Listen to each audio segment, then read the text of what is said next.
ಪರಿಚಯ ಮಾಡ್ಕೊಳ್ತಾ ಇದ್ದೀರಾ. ಸೊ ಬರೀ ಮಾತನಾಡೋದಲ್ಲ, ಸೊ ಇದು 1 to many ಇಂಥ ಸಿಚುಯೇಷನ್ ನೀವು ಫೇಸ್ ಮಾಡಿರಲ್ಲ. ಇಲ್ಲಿ ಒಬ್ರೇ ಒಬ್ರು ಸ್ಟೇಜ್ ಮೇಲೆ ಇರೋದು ಎಷ್ಟೊಂದು ಜನ ಇದಾರಪ್ಪ, ಯಾರು ಏನ್ ಹೇಳ್ತಾರೋ ಅನ್ನೋದೊಂದು ಹೆದರಿಕೆ, ಭಯ, ಆತಂಕ ಶುರು ಆಗಿರುತ್ತೆ. ಕೆಲವು ಸತಿ ಬಾಯೆಲ್ಲ ಒಣಗ್ ಬಿಡತ್ತೆ, ಏನು ಹೇಳಲಿಕ್ಕೆ ಬರೋದಿಲ್ಲ. ಏನೋ ಹೇಳ್ಬೇಕು ಅಂತ ಮನಸ್ಸಲ್ಲಿ ಇಟ್ಕೊಂಡು ಹೋಗ್ತೀವಿ, ಬರ್ತಾ ಇಲ್ಲ. ಯಾಕೆ? ಹೆದರಿಕೆಗೆ ಬಾಯಿ ಒಣಗ್ತಾ ಇದೆ, ಭಯ ಭಯ ಆಗ್ತಾ ಇದೆ. ಹೃದಯ ಸಾಮಾನ್ಯವಾಗಿ 72 ಸಲ ಹೊಡ್ಕೊಳುತ್ತೆ 1 ನಿಮಿಷಕ್ಕೆ. ಇಲ್ಲಿ ಬಂದಾಗ ಜಾಸ್ತಿ ಆಗಿರುತ್ತೆ. ಆದ್ರೂ ಸಹ ನೀವು ಅಂತದ್ 1-2 ಸತಿ ಆಗುತ್ತೆ ಆ ತರ. 1 ಸತಿ ಎಲ್ಲ 2 ಸಲಿ ಕೈಕಾಲು ನಡಗಬಹುದು, ಭಯ ಆಗ್ಬೋದು. 3ನೇ ಸತಿಯಿಂದ ಸ್ಟೇಜ್ ಮೇಲೆ ಹೋದ್ರೆ ಭಯ ಹೊರಟೋಗುತ್ತೆ. ಅದಕ್ಕೆ ಹೇಳ್ತಾರೆ public speaking is another art. So ಅದೇ ಒಂದು ಬೇರೆ ಸಂವಹನ ಕೌಶಲ್ಯ. ಸೊ ಎಲ್ಲ ಹೇಳ್ತಾರೆ, ತುಂಬಾ ಜನ ಅದನ್ನ ನುರಿತರೆ ಆಗಿರೋರು ನಿಮ್ ಕೈಕಾಲು ನಡೆದಿದ್ರು ಆ 1 ಸೆಕೆಂಡ್ ಅಲ್ಲಿ ಅದನ್ನೆಲ್ಲ ಅನುಭವಿಸಿ ಖುಷಿ ಪಡ್ರಿ ಅಂತ ಹೇಳಿದವರು. ಖುಷಿ ಪಡ್ಲಿಕ್ಕಾಗುತ್ತೆ ಇದ್ರಲ್ಲಿ? ಹಾಗಾಯ್ತು, ನಾನು ಬೆವರು ಸುರಿಸ್ಕೊಳ್ತಾ ಇದ್ದೆ, ಅಥವಾ ಮೈಕೆ ಒಂದು ಆನ್ ಮಾಡಕ್ಕಾಗಿಲ್ಲ, ಏನೋ ಮಾತಾಡ್ದೆ, ಚೀಟಿ ಇಟ್ಕೊಂಡೆ, ಬಿದ್ದು ಹೋಯ್ತು, ಎಲ್ಲ ಒಂಥರ ಅದೆಲ್ಲ ಆಗೋದು ಟೆನ್ಷನ್ ಇಂದ. ಅದಕ್ಕೆ ಏನೇ ಮಾತಾಡುವಾಗ್ಲೂ ಆ ಮಾತಿಗೆ ಒಂದು ಸರಿಯಾದ ಒಂದು ಎಂಥೂಸಿಯಾಸ್ಮ್, ಉತ್ಸಾಹದಿಂದ ಹೇಳ್ಬೇಕಲ್ವಾ. ಅವ್ರ ಹೆಸರು ಏನ್ ಹೇಳಿದೆ ನೀನು? ಮಂಗಳ. ನಾನ್ ಮಂಗಳ ಬಂದಿದ್ದೀನಿ, ಯಾರಿಗ ಗೊತ್ತಾಗತ್ತಾ? ಇಲ್ಲಲ್ಲ. ನಿಮಗೊಂದು ಅವಕಾಶ ಕೊಟ್ಟಿರುವಾಗ ಖುಷಿಯಾಗ ಅವ್ರಿಗೆ ಚೆನ್ನಾಗಿ ಹೇಳ್ಕೊಟ್ರು. ಫಸ್ಟ್ ಟೈಮ್ಗೆ ಇಷ್ಟ ಅಂತ ಹೇಳಿದ್ರೆ ಇನ್ನೂ ಚೆನ್ನಾಗಿ ಇಂಪ್ರೂವ್ ಆಗುತ್ತೆ. ಅದಕ್ಕೆ ಹೇಳ್ತೀವಿ ಬಿ ಬೋಲ್ಡ್.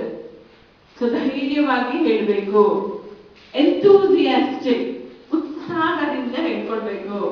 ಅವಕಾಶ ಕೊಟ್ಟಿದ್ದಾರೆ, ಹೌದಪ್ಪ ನಾನು ಇಂಥವನು, ನಾನು ಹೀಗೆ ಅಂತ ಹೇಳ್ಕೊಳ್ಳೋ ಖುಷಿ ಇರ್ಬೇಕು ತಾನೆ, ಹೇಳ್ಕೊಳ್ಬೇಕು. ಯು ಶುಡ್ ಬಿ ಆಡಿಬಲ್ ಅಂತ. ಸುಮ್ಮನೆ ಹೇಳ್ಕೊಂಡ್ರೆ ಮೈಕು ಇರುತ್ತೆ, ಹಿಂಗೆ ಇಟ್ಕೊಳ್ತಾರೆ ಕೆಲವರು ಮೈಕು. ನಿಮ್ ಹೆಸರು ಕಿರಣ್ ಏನಿಲ್ಲ? ಕಿರಣ್. ನಾನು ಕಿರಣ್, ನಾನು ಅರುಳಾಟದಿಂದ ಪೊಲೀಸ್ ಅಂದ್ರೆ ಇವನ್ನೆಲ್ಲ ಪೊಲೀಸರು ಹಿಡ್ಕೊಂಡು ಹೋಗಿ ಹಾಕಿದ್ರೇನಪ್ಪ ಹೇಳಿರಲ್ಲ. ಪೊಲೀಸ್ ಅಂತ ಗೊತ್ತಾಗತ್ತೆ, ಪೊಲೀಸ್ ಕಸ್ಟಡಿ ಇದ್ನೋ ಏನೋ ಇವ್ನು ಗೊತ್ತಿಲ್ಲ ಪಾಪ, ಅದನ್ನು ಹೇಳ್ಕೊಳ್ ಅರ್ಧ ಅಲ್ವಾ.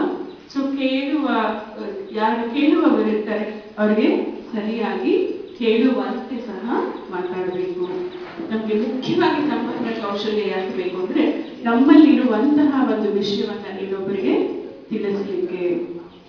ನಂತರದಲ್ಲಿ ಪರೀಕ್ಷೆಯಲ್ಲಿ ನೀವು ಓದಿದ್ದನ್ನ ಸರಿಯಾಗಿ ಬರೆಯೋದು, writing is also a skill, ಅದು ಒಂದು ಕೌಶಲ್ಯ. ಆಮೇಲೆ ಓರಲ್ ಎಕ್ಸಾಮಿನೇಷನ್ ಅಲ್ಲಿ ನೀವು ಸರಿಯಾಗಿ ಹೇಗೆ ಹೇಳ್ತೀರಾ. ಒಬ್ಬೊಬ್ಬರಿಗೆ 5-5 ನಿಮಿಷ ಅಂತ ಇರುತ್ತೆ, ಅಂದ್ರೆ 10 ನಿಮಿಷ. ಒಂದು ಪ್ರಶ್ನೆ ಕೇಳಿದ ನಿಮಿಷ 5 ನಿಮಿಷನೂ ಬಾಯಿ ತೆಗೆದೆ ಹೋದ್ರೆ, ಸುಮ್ಮನೆ ಕೂತಿದ್ರೆ ಬೆವರು ಒರೆಸ್ಕೊಂಡು ಹೀಗ್ ಮಾಡಿ ಯಾರ್ಯಾರು ಗೊತ್ತಾಗತ್ತವಾಗ ಇವ್ರಿಗೇನು ಬರೋದಿಲ್ಲಪ್ಪ ಅನ್ಕೊಳ್ತಾರೆ. ಆದ್ರೆ ಅಲ್ಲಿ ಏನಾಗಿರುತ್ತೆ, ನಿಮಗೆ ಆತಂಕ, ಭಯ ಹೇಗೋ ಅನ್ನೋದು ಅದನ್ನೆಲ್ಲ ರೂಢಿ ಮಾಡ್ಕೊಂಡು ಹೋದ್ರೆ ನಿಮ್ಗೇನ್ ಭಯನೇ ಆಗೋದಿಲ್ಲ. ಹೌದಪ್ಪ ಹೇಳ್ತೀನಿ. ಸಣ್ಣ ಮಕ್ಳು ಭಯ ಪಡ್ಕೊಳ್ತಾರ, ಯಾರು ಮುಂದೆ ಆಡೋದು, ಪ್ರತಿನಿಧಿಸ್ ಮುಂದೆ ಆಡೋದು, ನಿನ್ನ ಹೆಸರೇನು ಅಂತ ಕೇಳ್ತಾರೆ. ಅವ್ರಿಗೆ ಗೊತ್ತಿಲ್ಲ ಯಾರ್ಯಾರು, ಎಲ್ಲರೂ ಒಂದೇ ತರ ನೋಡ್ತಾರೆ ನೋಡಿ. ಎಲ್ಲಾರು ಬಿಡಿ, ಅವರು ಎಲ್ಲಾರು ಪ್ರೀತಿನೂ ಮಾಡ್ತಾರೆ, ಎಲ್ಲಾರು ಒಂದೇ ತರ ನೋಡ್ತಾರೆ. ಸೊ ಆ ತರ you should be bold. Okay.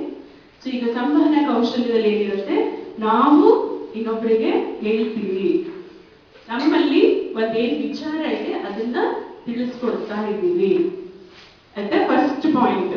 ನಾನು ಇಲ್ಲಿಗೆ ಯಾಕೆ ಬಂದಿದ್ದೀನಿ? ಮೇಡಮ್ ಕರೆದ್ರು, ಸರ್ ಕರೆದ್ರು, ನಿಮ್ಮ ಕಾಲೇಜಿಗೆ ಬಂದೆ. ಬಟ್ ವೈ, ವಾಟ್ ಫಾರ್ ಅಲ್ಲ, ಸಂವಹನ ಕೌಶಲ್ಯದ ಬಗ್ಗೆ ನಿಮಗೆ ತಿಳಿಸ್ಕೊಡಕ್ಕೆ. ಹೌದು, ಸರಿ. ನಾನು ಯಾವ ರೀತಿ ನಿಮಗೆ ತಿಳಿಸ್ಕೊಡ್ತಾ ಇದ್ದೆ, ಪ್ರೋಸೆಸ್. ಇವಾಗ ಸಂವಹನ ಕೌಶಲ್ಯದ ಪ್ರೋಸೆಸ್ ಹೇಗೆ ತಿಳಿಸ್ಕೊಡ್, ನಾನು ಯಾವ ರೀತಿ ನಿಮಗೆ ತಿಳಿಸ್ಕೊಡ್ತಾ ಇದ್ದೀನಿ. ನನಗೆ ತಿಳಿದಂತಹ ಸ್ವಲ್ಪ ವಿಷಯ ಇದೆ, ಆದ್ರೆ ನಾನು ನಿಮಗೆ ತಿಳಿಸ್ಕೊಡ್ತಾ ಇದ್ದೀನಿ ಯಾವ ರೀತಿ. ಮಾತಿನ ಮೂಲಕ. ಓಕೆ. ಅದಕ್ಕೆ ನೀವು ಹೇಳ್ಬೋದು, ಒಂದು ಎಲ್ಲರಿಗೂ ಕೇಳಿಸೋ ತರ ಮೈಂಡ್ ಇಟ್ಕೊಂಡಿದ್ದೀರಾ, ಕೊಡ್ತೇವೆ. ಸೊ ಅದನ್ನ ತಿಳಿಸ್ಕೊಡ್ತಾ ಇರೋದು ಎಲ್ಲಿಗೆ ಹೋಗ್ತಾ ಇದೆ, ನಿಮ್ಮೊಳಗೆ ಅಲ್ವಾ. ಸೊ ಪ್ರತಿಯೊಬ್ಬರಲ್ಲೂ ಹೋಗ್ತಾ ಇದೆ, ಅಲ್ಲಿಗೆ ನಿಂತೋಯ್ತಾ. ನಿಮ್ಮಲ್ಲಿ ಏನಾಗ್ತಾ ಇದೆ, ನಾನು ಹೇಳ್ತಾ ಇರೋದು ತಿಳಿಸ್ಕೊಡ್ತಾ ಇದ್ರೆ. ಯಾಕಾದ್ರೂ ಬಂದ್ರಪ್ಪ, 3 ಗಂಟೆ ಯಾವಾಗಾದ್ರೂ ಆಗತ್ತಪ್ಪ, ಹೊಟ್ಟೋಗೋಣ. ಈ ಮೇಡಮ್ಗೆ ಬುದ್ಧಿ ಇಲ್ಲ, ಈ ಸರ್ಗೆ ಬುದ್ಧಿ ಇಲ್ಲ, ಯಾರ್ಯಾರನೋ ಕರ್ಕೊಂಡ್ ಬರ್ತಾರೆ. ಮಾತಾಡೋದೇ ನಮ್ಗೆ ಕಷ್ಟನ, ನಮ್ಗೆ ಮಾತಾಡೋದು ಗೊತ್ತು, ಆಚೆ ಹೋದ್ರೆ ಸಾಕು ಯಾರೋ ಕಾಯ್ತಾ ಇದ್ದಾರೆ, ಫೋನ್ ಬೇರೆ ಆಫ್ ಮಾಡಿ ಸೈಲೆಂಟ್ ಅಲ್ಲಿ ಅಂತಿರ್ತಾರಲ್ಲ, ಅನ್ಸ್ತಾ ಇದೆಯಾ? Okay, very good. ಹಾಗೂ ಅನ್ಸುತ್ತೆ, ಇಲ್ಲ ಅಂತ ಹೇಳಕ್ಕಾಗಲ್ಲ, ನಮ್ಗೆ ಯಾಕೆ ಮನಸ್ಸು ಅಂತ ಓದಕ್ಕಾಗಲ್ಲ.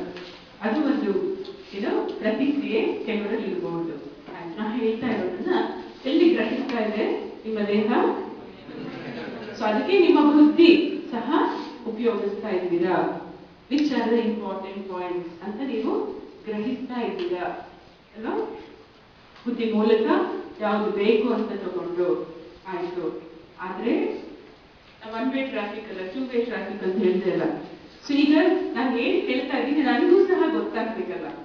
ಬರೀ ಹೀಗೆ ಬಿಟ್ಬಿಟ್ರೆ ಆಗಲ್ಲ, ಆ ಬಾಣ ಒಂದು ವಾಪಸ್ ಬರ್ಬೇಕಲ್ಲ.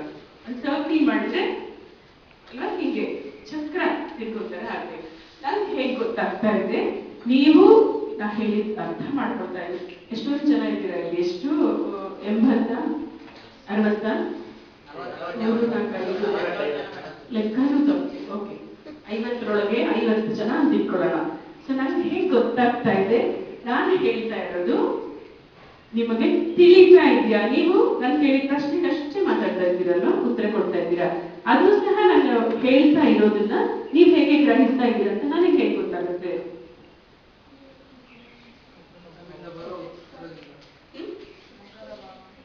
Very good, very good. ಆಮೇಲೆ ಮುಖದ ಭಾವನೆ ಅಷ್ಟೇ, ಬರೀ ಮುಖದ ಭಾವನೆ. What is that response? Okay, ಅಂದ್ರೆ ಇಲ್ಲದೆ ಇರೋ ಕಡೆ ಒಂದೊಂದ್ಸತಿ 5 ನಿಮಿಷ ನಾನೇ ಮಾತಾಡ್ಬಹುದಪ್ಪ. ಮಾತಾಡೋರು ಇರ್ತಾರೆ, ಮನೆ ಬಂದು ಬೋರ್ಡ್ ನೋಡ್ಕೊಂಡು ಅಥವಾ ನೋಟ್ಸ್ ಇಟ್ಕೊಂಡು ಮಾಡೋರು, ಕೆಲವರೆಲ್ಲ ಹಿಂಗೆ ಮೇಲೆ ನೋಡ್ಕೊಂಡು ಎಲ್ಲೋ ಪಾಠ ಮಾಡೋರು ಎಲ್ಲ ಇರ್ತಾರಲ್ವಾ. ಸೊ ನಾವು ಯಾರು ಇಲ್ಲಿ ನಿಂತ್ಕೊಂಡು ಕಮ್ಯುನಿಕೇಟ್ ಮಾಡಿದ್ರೋ ಅವರಿಗೆ we should have eye to eye contact for the person who are sitting. ಆದಷ್ಟು ಐ ಟು ಐ ಕಾಂಟ್ಯಾಕ್ಟ್. ಇದು ಈ ಕಡೆ ಇರೋರಿಗೆ. ನೆಕ್ಸ್ಟ್ ಕಿರಣ್ ಅಂತ ಅಲ್ಲಿ ಗೊತ್ತಾದ್ರೆ, ರಾಕೇಶ್ ಅಂತ ಆದ್ರು ಸರಿ. ನಿಮ್ ಟೀಚರ್ಸ್ ನಿಮ್ಮನ್ನ ಗುರುತು ಹಿಡ್ಬಿಟ್ರೆ ಕ್ಲಾಸಲ್ಲಿ ಹೆಸರು ಎಷ್ಟು ಟೆನ್ಷನ್ ಅಲ್ವಾ? ನನ್ನ ಹೆಸರು ಗೊತ್ತು, ಚಕ್ಕರ್ ಹೊಡಿಯಕ್ಕಾಗಲ್ಲಪ್ಪ, ನಾನು ಹೋಗ್ಬೇಕು ಕ್ಲಾಸಿಗೆ. ನೋಡಿ ಎಷ್ಟು ಅದು ಇಂಟ್ರೆಸ್ಟ್ ಬರುತ್ತೆ. ಅದೇ ಪಾಠ ಮಾಡೋರಿಗೆ ಹೇಗೆ ಗೊತ್ತು, ಮಾತನಾಡೋದು ಹೇಗೆ ಗೊತ್ತಾಗುತ್ತೆ? ನಾನು ಹೇಳ್ತಾ ಇರೋದು ನೀವೆಲ್ಲ ಸರಿಗೆ ಹೋಗ್ತಾ ಇದೆ, ಗ್ರಹಿಸ್ತಾ ಇದ್ದೀರಾ ಅಂತ. ಇಲ್ಲಿರೋರು ನೋಡ್ತಾರಲ್ವಾ, ಬರೀ ಡಾಕ್ಟರ್ ಅಲ್ಲ, ನಾನು ಟೀಚರು. ನಮ್ಮ ಕ್ಲಾಸ್ಗಳಲ್ಲಿ 100-120 ಜನ ಇರ್ತಾರೆ, 150 ತನಕ. ಸೊ ಎಲ್ಲಾನು ನೋಡ್ತಾ ಇರ್ತೀವಿ, ಗೊತ್ತಾಗುತ್ತೆ. ನೋಡಿದಾಗ ಇಂಟ್ರೆಸ್ಟ್ ಇರೋರು ಎಸ್ ಅಂತ. ಕೆಲವರು ಸುಮ್ಮನೆ ಟೀಚರ್ ಇಂಪ್ರೆಸ್ ಮಾಡಕ್ಕೂ ಮಾಡ್ತಾರೆ. ಟೀಚರ್ ನೋಡಿದ ಹಾ ಹಾ ಹಾ ಅಂತಾರೆ, ಏನು ಕೇಳಿರಲ್ಲ, ಏನೋ ಮಾಡ್ತಾ ಇರ್ತಾರೆ. ತುಂಬಾ ಜಾಸ್ತಿ ರೆಸ್ಪಾನ್ಸ್ ಕೊಟ್ರೆ ಗೊತ್ತು ಏನೋ ಚುಕ್ಕೆ ಆಟನ ಏನೋ ಆಡ್ತಾ ಇದ್ದಾರೆ. ಟೀಚರ್ ತುಂಬಾ ನಾನೇ ಸಿನ್ಸಿಯರ್ ಸ್ಟೂಡೆಂಟ್, ಒಪಿನಿಯನ್ ಥಿಂಕಿಂಗ್ ಅಂತಾರೆ ಅಂತ ಇಲ್ಲ. ಜನರಲ್ ಆಗಿ ನೋಡಿದ್ರೆ ಗೊತ್ತಾಗುತ್ತೆ ನಮಗೆ, ಕೇಳಿಸ್ತಾ ಇದೆಯೋ ಇಲ್ವೋ ಇವರಿಗೆ. ಯಾವುದೋ ಒಂದು ಜೋಕ್ ಮಾಡಿದಾಗೆಲ್ಲ ನಗ್ತೀರಾ, ಅವಾಗ ನೀವು ಎಲ್ಲಿದ್ದೀರಾ, ಹೌದು ದಟ್ ಹಸ್ ರೀಚ್ ಯು ಅಂತ ಗೊತ್ತಾಗುತ್ತೆ. ಇದ್ರೆ ಹೂ ಅಂತೀರಾ, ಮುಖದ ನೀವು ಹೇಳಿದ ಹಾಗೆ ಚರ್ಯ ಅಥವಾ ಎಕ್ಸ್ಪ್ರೆಷನ್ ಗೊತ್ತಾಗುತ್ತೆ. ಇದ್ರೆ ನಿಮ್ಮ ಬಾಡಿ ಲ್ಯಾಂಗ್ವೇಜ್ ಸಹ ಗೊತ್ತಾಗುತ್ತೆ. ಗೊತ್ತಾ? ಬೆಸ್ಟ್ ಎಕ್ಸ್ಪ್ರೆಷನ್ ಗೊತ್ತಾ ಟೀಚರ್ಗೆ? ಅದು ಯಾರೇ ಪಾಠ ಮಾಡುವಾಗ ಕಮ್ಯುನಿಕೇಶನ್ ಅಥವಾ ನಾನು ಚೆನ್ನಾಗಿ ಪಾಠ ಮಾಡ್ತಾ ಇದೀನೋ ಇಲ್ವೋ ಅಂತ ಸ್ಟೂಡೆಂಟ್ಸ್ ಕೇಳಿದ್ರೆ ಏನ್ ಹೇಳ್ತಾರೆ? ಎಸ್ ಮೇಡಮ್, ತುಂಬಾ ಚೆನ್ನಾಗಿ ಮಾಡ್ತೀರಾ, ನಂಗೆ ಬಹಳ ಚೆನ್ನಾಗಿ ಅರ್ಥ ಆಯ್ತು ಅಂತ. ಯಾಕೆ ಹೇಳ್ತಾರೆ? ಅಲ್ಲಿ ಇಂಟರ್ನಲ್ ಮಾರ್ಕ್ಸ್ ಇದೆ ಅಲ್ಲ, 40 ಮಾರ್ಕ್ಸೋ 30 ಮಾರ್ಕ್ಸೋ ಇರುತ್ತೆ, ಇಲ್ಲ ಅಂತ ಹೇಳಕ್ಕಾಗತ್ತ. ಖುಷಿ ಟೀಚರ್ ಎಷ್ಟು ಚೆನ್ನಾಗಿ ಕೇಳಿಸ್ಕೊತಾರಪ್ಪ ಅಂದ್ರೆ ನಿಜವಾದ ಟೀಚರ್ ಗೊತ್ತು ಅದು ಹೇಗೆ ಅಂತ ಹೇಳ್ಬಿಟ್ಟು. ಅದಕ್ಕೆ ಹೇಳ್ತೀವಿ, ಪಾಠ ಮಾಡ್ತಾ ಇರೋದು ನೋಡ್ತಾ ಇರೋದು ಕಳಿಸ್ತೀರಾ? ಯಾಕಪ್ಪ ಕಳಿಸ್ಬೇಕು, ಯಾಕಪ್ಪ ತೂಕಡಿಸ್ಬೇಕು, ಯಾಕಪ್ಪ ಮೆಸೇಜ್ ಮಾಡ್ಬೇಕು, ಕದ್ದು ಮುಚ್ಚಿ ಇಟ್ಕೊಂಡು ಮೆಸೇಜ್ಗಳು ಇಲ್ದಿರೋದ್ರೆ ಚುಕ್ಕಿ ಆಟ ಆಡೋದು. ಯಾಕೆ? ಕಾರಣ ಏನು? ಟೀಚರ್ಗೆಲ್ಲ ಫೀಡ್ಬ್ಯಾಕ್. ಅದು ಹೇಳ್ತೀವಿ, learning is the best honest expression of your teaching ಅಂತ ಫೀಡ್ಬ್ಯಾಕ್ ಕೊಟ್ಟಾಗ ಅವನೇನು ಹೇಳೋದೇ ಬೇಡ, ಕಳಿಸ್ತಾ ಇದ್ದಾನೆ ಅಂದ್ರೆ ಗೊತ್ತು, ಪ್ರಾಬ್ಲಿ ನಿದ್ದೆ ಬರೋ ತರ ಇದೆಯೇನೋ ಈ ಟೀಚರ್ ಮಾತು. ಒಂದೇ ಸಮಯ ಏನಾದ್ರು ಬರ್ದಿರೋದು ಕೊಟ್ರೆ ಸುಮ್ಮನೆ ಕಂಟಿನ್ಯೂಸ್ ಆಗಿ ಕೊಟ್ಕೊಂಡು ಹೋದ್ರೆ ನಿದ್ದೆ ಬರುತ್ತಲ್ವಾ? ಆನೆಸ್ಟ್ ಎಕ್ಸ್ಪ್ರೆಷನ್ ಫೀಡ್ಬ್ಯಾಕ್ ನಮಗೆ ಆನ್ಲೈನ್ ಬಂದ್ರೆ ಹೌದು ಸರಿ ಮಾಡ್ತಾ ಇಲ್ಲ ಅಂತ ಹೇಳಿ. ಸೊ ಯಾಕೆ ಅದು ಗಮನ ಎಲ್ಲ ಬೇರೆ ಕಡೆ ಹೋಗುತ್ತೆ ನಿಮ್ದು? ಮೊಬೈಲು ಅಥವಾ ಇನ್ನೇನೋ ಮಾತಾಡೋದು, ಪುಸ್ತಕ ಇಟ್ಕೊಂಡು ಓದೋದು ಕಡೆ ಬೆಂಚಲ್ಲಿ. ಯಾಕೆ? ಏಕಾಗ್ರತೆ. ಸೊ ಫಸ್ಟ್ ನಿಮ್ಮನ್ನೇ ನೀವು ದೂಷಿಸ್ಕೊಳ್ತೀರಾ? ಓಕೆ. ಸೊ ನಿಮ್ಮಲ್ಲಿ ಏಕಾಗ್ರತೆ ಇಲ್ಲ. ಯಾಕೆ ಕ್ಲಾಸಿಗೆ ಹೋಗೋದಪ್ಪ, ಅಟೆಂಡೆನ್ಸ್ ಎಸ್ ಸರ್ ಅಂದ್ರೆ ಅಟೆಂಡೆನ್ಸ್ ಸಿಕ್ತು, ನನ್ನ ಕೆಲಸ ಆಗೋಯ್ತು, ಕ್ಲಾಸ್ಗೆ ಹೋಗಿದ್ದು ಅಟೆಂಡೆನ್ಸಿಗೆ ಅಂತ ಅನ್ನಿಸ್ಬಹುದು. ಆಮೇಲೆ ಮೈಂಡ್ ಅಟೆನ್ಷನ್ ಇರಲ್ಲ. ನಾನೀಗ ಕಮ್ಯುನಿಕೇಶನ್ ಯಾಕೆ ಪಾಠ ಮಾಡ್ತಾರೆ ಅವ್ರಿಗೆ ಬೈಯೋಣ, ನಿಮ್ಮ ಟೀಚರ್ಗೆ ಯಾರಿಗೂ ಬೈತಾ ಇಲ್ಲ ಇಲ್ಲಿ. ಓಕೆ, ಹೇಗಿರ್ಬೇಕು ಅಂತ ನಾವು ಬಯಸ್ತೀವಿ, ನಾವು ಸಹ ಹಾಗಿರ್ಬೇಕಲ್ಲ. ಸೊ ಯಾಕೆ ಕಳ್ತಾರೆ? ಎಲ್ಲ ಕ್ಲಾಸಲ್ಲೂ ನಿದ್ದೆ ಬರುತ್ತಾ? ಇಲ್ಲ ಅಲ್ಲ, ಎಲ್ಲೂ ಕ್ಲಾಸಲ್ಲಿ ನಿದ್ದೆ ಬರುತ್ತೆ. ಊಟ ಆದ್ಮೇಲೆ ಅಂತ ಹೇಳ್ಬಿಡಿ, ಮಧ್ಯಾಹ್ನ ಚೆನ್ನಾಗಿ ಊಟ ಮಾಡಿ ಬಂದ್ರೆ ಬೆಣ್ಣೆ ದೋಸೆ ತಿಂದು ಬಂದ್ರೆ ಮೊಸರನ್ನ ತಿಂದ್ರೆ ನಿದ್ದೆ ಬರುತ್ತೆ. ಅದಕ್ಕೆ ಮಧ್ಯಾಹ್ನ ಲೈಟ್ ಲಂಚ್ ಇದ್ರೆ 2-3 ಗಂಟೆ ಕ್ಲಾಸಿಗೆ ಆಕ್ಟಿವ್ ಆಗಿರ್ತೀವಿ. ಸೊ ಯಾಕೆ ಹಾಗಾಗುತ್ತೆ ಅಂದ್ರೆ ನಾವು ಯಾರು ಮಾತಾಡ್ತಾ ಇರ್ತೀವಲ್ಲ, ಸೊ ಒಂದೇ ರೀತಿ ಒಂದೇ ರಾಗದಲ್ಲಿ ಏನ್ ಇಳಿತಾ ಇಲ್ಲದೆ ಹಾಡ್ತಾ ಇರ್ತಾರಲ್ಲ, ಒಂದೇ ತರ ಕೆಲವು ಸಿಚುವೇಶನ್ಸ್ ಅಲ್ಲಿ ಹಾಡ್ತಾರೆ. ಅವಾಗ ಏನೇನು ಕುತೂಹಲ ಬರಲ್ಲ, ಏನು ಇಂಟ್ರೆಸ್ಟ್ ಬರೋದಿಲ್ಲ. ಬರೀ ಮಾತನಾಡುವಾಗ ಅದು ತುಂಬಾ ಮುಖ್ಯ. ನೀವೇನ್ ಹೇಳ್ತಿರಲ್ಲ ಅದರಲ್ಲಿ ವಾಯ್ಸ್ ಧ್ವನಿ ಇರುತ್ತಲ್ಲ, ಅದಕ್ಕೆ ಇಂಟೋನೇಷನ್ ಅಂತ. ನೀವು ಹೇಳೋದು ಆ ಭಾವನೆಯಿಂದ ಹೇಳ್ಬೇಕು, ಮತ್ತೆ ಆ ಧ್ವನಿಯು ಚೇಂಜ್ ಆಗ್ಬೇಕು. ಅದೇ ಸ್ವರದಲ್ಲಿ ಒಂದೇ ತರ ಹೇಳ್ತಾ ಇದ್ರೆ ಬರೋದಿಲ್ಲ. ಸರಿಯಾಗಿ ನೀವು ಹೇಳ್ಬೇಕು ಅಂತಿರುತ್ತಲ್ಲ, ಅದನ್ನು ಸಹ ಕಮ್ಯುನಿಕೇಟ್ ಮಾಡಕ್ಕೆ ಅಥವಾ ತಿಳಿಸ್ಲಿಕ್ಕೆ ಖಂಡಿತ ಆಗೋದಿಲ್ಲ. ಸೊ ಅದೇ ಮಧ್ಯ ಮಧ್ಯ ಒಂಚೂರು ಏನಾದರೂ ಸ್ವಾರಸ್ಯಕರವಾದ ಸಂಗತಿಗಳನ್ನ ಹೇಳ್ತಿದ್ರು ಸಹ ಆಗುತ್ತೆ. ಯಾವುದನ್ನೇ ನೀವು ಹೇಳಿದ್ರು ನಾವು ಹೇಳ್ತೀವಿ first talking is the communication skill ಅಂತ ಹೇಳಿದಲ್ಲ, TALKING. ಸೊ ಇದು ಇಷ್ಟು ಲೆಟರ್ಸ್ಗೂ ಒಂದೊಂದು ಹೇಳ್ತೀನಿ. ಅದಕ್ಕೆ ಮುಂಚೆ ಹೇಳ್ತೀನಿ ನೋಡಿ, ನಿಮ್ಮ ಸಂವಹನ ಕೌಶಲ್ಯ ಹೇಗಿದೆ ಅನ್ನೋದ್ರ ಮೇಲೆ ನೀವೆಂಥ ವ್ಯಕ್ತಿ ಅಂತ ಡಿಸೈಡ್ ಮಾಡ್ತಾರೆ. ಮಾತೆ ಮುತ್ತು, ಮಾತೆ ಮೃತ್ಯು, ಒಪ್ಕೊಳ್ತೀರಾ? ಅದೇ ತರ ಮೌನ ಬಂಗಾರ, ಮಾತು ಬೆಳ್ಳಿ. ಯಾರೋ ಇನ್ನೊಬ್ರು ಹೇಳಿದ್ರು ಸರಿಯಾದ ಮಾತು ಸಂವಹನ ಕೌಶಲ್ಯ ಇದ್ರೆ ಅದು ಪ್ಲಾಟಿನಮ್ ಅಂತ ಹೇಳಿದ್ರು ಅಲ್ವಾ? ಆ ರೀತಿ ತುಂಬಾ ಕಾಸ್ಟ್ಲಿ ಮೆಟಲ್ ಯಾವುದು? ಪ್ಲಾಟಿನಮ್ ತಾನೇ. ಅದೇ ಒಂದು ಕಥೆ ಹೇಳ್ತೀನಿ. ಒಬ್ಬ ವೃದ್ಧ ಮುದುಕರು ಮತ್ತು ಕಾಡಿನಲ್ಲಿ ಕುತ್ಕೊಂಡು ತಪಸ್ ಮಾಡ್ತಾ ಇದ್ದಾರೆ. ಅವರು ಅಂಧರು, ವಯಸ್ಸಾದ್ಮೇಲೆ ದೃಷ್ಟಿ ಹೋಗುತ್ತಲ್ಲ. ವೃದ್ಧರು ಕುತ್ಕೊಂಡು ಸ್ವಲ್ಪನೂ ದೃಷ್ಟಿ ಇಲ್ಲ ಅವರಿಗೆ. ಎಷ್ಟು ಕಷ್ಟ ಆಗುತ್ತೆ ಯಾರಿಗೆ ಆಗಲಿ ದೃಷ್ಟಿ. ನೀವೇ ಒಂದು 10 ನಿಮಿಷ ಕಣ್ಣು ಮುಚ್ಕೊಂಡು ಇದ್ಬಿಡಿ, ಗೊತ್ತಾಗುತ್ತಪ್ಪ ಬೆಳಗ್ಗೆ ನೋಡಿಲ್ಲ ಅಂತ. ಎಷ್ಟು ಕಷ್ಟ ಕುತ್ಕೊಂಡಿರ್ತಾರೆ. ಕುತ್ಕೊಂಡಿರುವಾಗ ದಾರಿಯಲ್ಲಿ ಒಬ್ಬ ಬರ್ತಾನೆ. ಬಂದು ಅವನಿಗೆ ಹೇಳ್ತಾನೆ, ಏ ಮುದ್ಕ, ಯಾರಾದ್ರೂ ಹೋದ್ರ ಈ ಕಡೆ ಅಂತ. ಮುದುಕರು ಹೇಳ್ತಾರೆ, ಇಲ್ಲಪ್ಪ. ಇನ್ನು ಸ್ವಲ್ಪ ಹೊತ್ತಾಗುತ್ತೆ, ಮತ್ತೊಬ್ಬ ಬರ್ತಾನಲ್ಲೇ ಮುದುಕರ ಅವನ ಹತ್ರ ಬಂದು, ಮುದುಕ್ರೆ ಯಾರಾದ್ರೂ ಹೋದ್ರ ಈ ಕಡೆ? ಅವನಿಗೂ ಹೇಳ್ತಾರೆ, ಇಲ್ಲಪ್ಪ ಅಂತಂದ್ರು ಸರ್. ಇನ್ ಸ್ವಲ್ಪ ಹೊತ್ತಿಗೆ ಇನ್ನೊಬ್ರು ಬರ್ತಾರೆ. ಅವ್ರಿಗೆ, ಮಹಾಸ್ವಾಮಿ ನಮಸ್ಕಾರ, ಈ ಕಡೆ ಯಾರಾದ್ರೂ ಹೋದ್ರ ಅಂತ. ಮುದುಕರು ಅವ್ರಿಗೆ ಉತ್ತರ ಕೊಡ್ತಾರೆ, ಎದ್ದು ನಿಂತು ಕೈ ಮುಗಿದು, ಮಹಾರಾಜರೇ ನಮಸ್ಕಾರ, ಮೊಟ್ಟ ಮೊದಲನೇದಾಗಿ ಈ ಕಡೆ ನಿಮ್ಮ ಸೈನಿಕ ಹೋದ, ಆಮೇಲೆ ಸ್ವಲ್ಪ ಹೊತ್ತಿಗೆ ನಿಮ್ಮ ಮಂತ್ರಿ ಹೋದ, ಈಗ ನೀವು ಸಹ ಅದೇ ಪ್ರಶ್ನೆ ಕೇಳ್ಕೊಂಡು ನನ್ನ ಹತ್ರ ಬಂದ್ರಿ ಅಂತ. ಶಾಕ್ ಆಗುತ್ತೆ ರಾಜನಿಗೆ. ರಾಜ ಹೇಳ್ತಾನೆ, ವೃದ್ಧರೇ, ನಿಮಗೆ ಕಣ್ಣು ದೃಷ್ಟಿನೇ ಇಲ್ಲ, ಆದ್ರೆ ಇಷ್ಟು ಚೆನ್ನಾಗಿ ಹೇಗೆ ಹೇಳ್ತಾ ಇದ್ದೀರಾ? ಫಸ್ಟ್ ನನ್ನ ಸೈನಿಕ ಹೋದ, ಆಮೇಲೆ ನನ್ನ ಮಂತ್ರಿ ಹೋದ, ಈಗ ನನ್ನ ನೀವು ನೋಡಿಲ್ಲ ಏನಿಲ್ಲ, ಅದು ಸಹ ಮಹಾರಾಜರೇ ಅಂತ ಕೇಳ್ತಾ ಇದ್ರೆ ಹೇಗೆ ಸಾಧ್ಯವಾಯಿತು? ಆ ಮುದುಕರಿಗೆ ಹೇಗೆ ಗೊತ್ತಾಯ್ತು? ಮಾತಿನ ಶೈಲಿಯಲ್ಲಿ ಆ ಮುದುಕರು ಹೇಗೆ ಕಂಡು ಹಿಡಿದ್ರು ಯಾರು ಅಂತ. ಸೊ ಮಾತು ನಮ್ಮ ವ್ಯಕ್ತಿತ್ವನ ಗುರುತಿಸುತ್ತೆ ತಾನೆ? ಖಂಡಿತ. ಸೊ ನಿಮ್ಮ ಒಂದು ಮಾತಿಗೆ ಬೆಲೆ ಇರಬೇಕು, ನಿಮಗೆ ಒಂದು ತೂಕ ಇರಬೇಕು ಅಂತ ಹೇಳಿದ್ರೆ ನೀವು ಮಾತನಾಡುವುದು ಸಹ ಅಷ್ಟೇ ಚೆನ್ನಾಗಿರ್ಬೇಕಲ್ವಾ? ಒಂದು ಪ್ರೀತಿಯಿಂದ ಮಾತನಾಡೋದು ಕಷ್ಟನಾ? ಏನಾಗತ್ತೆ, ನೀವು ಒಬ್ಬರ ಜೊತೆ ಒಳ್ಳೆ ಮಾತನಾಡಿದ್ರಿ ಅಂದ್ರೆ ವಾಟ್ ಯು ಗೆಟ್ ಬ್ಯಾಕ್, ನಿಮ್ಗೆ ಏನ್ ವಾಪಸ್ ಬರುತ್ತೆ? ತಕ್ಷಣ ಬರುತ್ತಾ? ಕೆಲವು ಸತಿ ಕಷ್ಟ ಆದ್ರೂ ಸಹ ಒಂದು ಒಳ್ಳೆ ಮಾತನಾಡಿ, ತಡವಾಗಿ ಆದ್ರೂ ಸಹ 2 ಒಳ್ಳೆ ಮಾತು ವಾಪಸ್ ಬರುತ್ತೆ. ಅದೇ ಒಂದು ಕೆಟ್ಟ ಮಾತಾಡಿ ತಕ್ಷಣವೇ ಬೇಕಾದಷ್ಟು ಕೆಟ್ಟ ಮಾತು ವಾಪಸ್ ಬರುತ್ತೆ. ನೋಡಿ, ನಾವು ಯಾವ ರೀತಿ ಮಾತನಾಡ್ತೀವಿ ಅನ್ನೋದು ಎಷ್ಟು ಮುಖ್ಯ. ಇದೇ ತರ ಒಂದು ಕಾರ್ಯಕ್ರಮ ಯಾರೋ ಒಬ್ರು ಲೆಕ್ಚರ್ ಕೊಡ್ತಾ ಇರ್ತಾರೆ.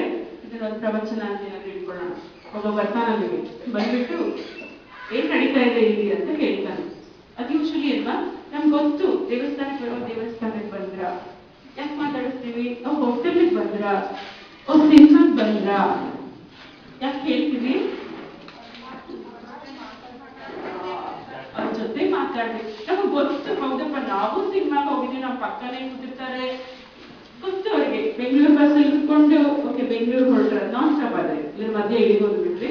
ಆ ತರ ಕೇಳೋದು ನಾವು ಮಾತನಾಡಬೇಕು ಅಂತೆಲ್ಲ. ಇಲ್ಲಿ ಬಂದ ಪ್ರವಚನ ಏನ್ ನಡೀತಾ ಇದೆ ಇಲ್ಲಿ ಗೊತ್ತಾಗಲ್ಲ. ಯಾರೋ ಒಬ್ಬರು ಸ್ವಾಮೀಜಿನೋ ಯಾರೋ ಪ್ರವಚನ ನಡೆಸ್ತಾ ಇದ್ದಾರೆ. ಸ್ವಾಮೀಜಿ ಏನ್ ಮಾಡಿದ್ರು, ಅಲ್ಲಿ ಕೂತಿದ್ದವ್ರಿಗೆ ಅವ್ನು ಹಿಡಿದ ಕಟ್ಟಾಗಿ 4 ಬಾರಿಸ್ತೀವಿ ಅವನಿಗೆ ಅಷ್ಟೇ ಹೇಳಿದ್ರು.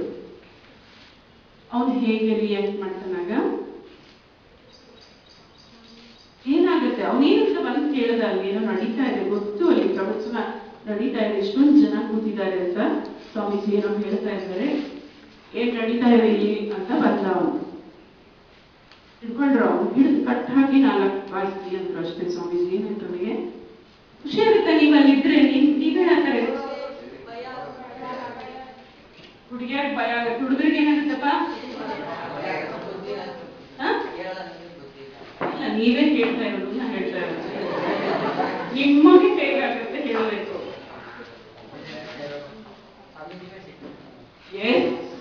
ಫಸ್ಟ್ ಬರೋದೇ ಸಿಟ್ಟು. ಇವನ್ ಯಾರಿಗೂ ಹೇಳಿದ್ರೆ ನನಗ್ ಹೀಗ್ ಮಾಡ್ತಾನಲ್ಲ ಅಂತ ಹೇಳ್ಬಿಟ್ಟು, ಸ್ವಾಮೀಜಿ ಆಗ್ಲಿ ಯಾರೇ ಆಗ್ಲಿ, ಏನ್ ಮಾಡ್ತೀಯ, ನನಗ್ ಹೀಗ್ ಮಾಡ್ತೀಯ, ನಾನೇನ್ ಕೇಳಿದೆ ಜಗಳ ಇಲ್ಲಲ್ವಾ? ಓ, ನಿಮ್ಮಂತ ಯುವಕರಾದ್ರೆ ಇನ್ನೂ ಬಿಸಿ ರಕ್ತ ಪೌರುಷ ಅಂತೀವಿ, ಜಗಳಕ್ಕೆ ನಿಂತ್ಕೋತೀರ. ನಾನೇನ್ ಮಾಡಿದೆ ನಿನಗೆ? ನನಗ್ ಹೊಡಿತೀಯ, ಎಲ್ಲಿ ಹೊಡಿ ನೋಡೋಣ ಹೇಳಲ್ವಾ? ಹೊಡಿಸ್ಕೋತೀರಾ? ಖಂಡಿತ ಇಲ್ಲ, ಹೊಡಿ ನೋಡೋಣ ಅಂತೀರಲ್ವಾ? ಆತರ ಯಾಕೆ ಸ್ವಾಮೀಜಿ ಆತರ ಮಾಡಿದ್ರು ಅಂದ್ರೆ, ಸ್ವಾಮೀಜಿ ಅಂತ ಹೇಳಿದ್ರೇನೆ ಅವರು ಸದ್ಗುಣ ಇರುತ್ತಲ್ಲ, ಇದು ಸುಮ್ಮನೆ ಅಲ್ಲಿರೋರಿಗೆ ತೋರಿಸ್ಲಿಕ್ಕೆ ಮಾತು ಯಾವ ಪರಿಣಾಮ ಬೀರುತ್ತೆ ಮನುಷ್ಯನ ಮೇಲೆ, ಎಂಥ ಮಾತು ಅಂತ ಹೇಳ್ಬಿಟ್ಟು ಸುಮ್ಮನೆ ಅಲ್ಲಿರೋರಿಗೆ ಉದಾಹರಣೆಗೆ ತೋರ್ಸೋಣ, ಇದೊಂದು ಪ್ರತ್ಯಕ್ಷವಾಗಿ ಅಂತ ಹೇಳ್ಬಿಟ್ಟು ಅಷ್ಟೇ ಮಾಡಿದ್ದು. ಸುಮಾರು